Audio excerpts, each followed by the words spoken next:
बहुजन हक अभियान महाराष्ट्र राज्य यांच्या वतीनं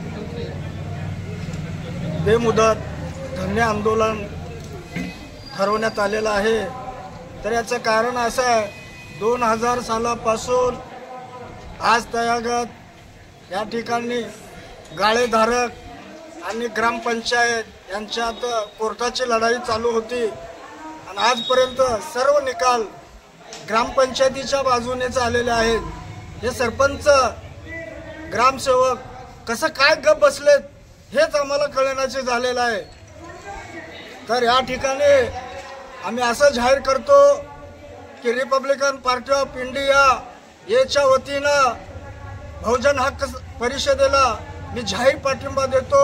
मी तालुक्याचा सचिव कार्याध्यक्ष म्हणून सुनील रणखांबे संपूर्ण ताकदीनिशी त्यांच्या पाठीशी मैदानात उतरून गाळे केल्याशिवाय थांबणार नाही। जर हे आमच्या धरणे आंदोलनाचा या जिल्ह्याच्या अधिकाऱ्यांनी जर आमचा विचार नाही केला आणि या ग्रामपंचायतीवर आम्ही विश्वास ठेवणार नाही, जोपर्यंत वरिष्ठ लेवलचा अधिकारी येणार नाही तोपर्यंत आम्ही हे धरणे आंदोलन थांबवणार नाही। अन्यथा या पुढील धरणे आंदोलन जर नाही मिटलं, याच्या पुढील आठवडी बाजार होऊच देणार नाही, हे सर्वांनी नोंद घ्यायला पाहिजे।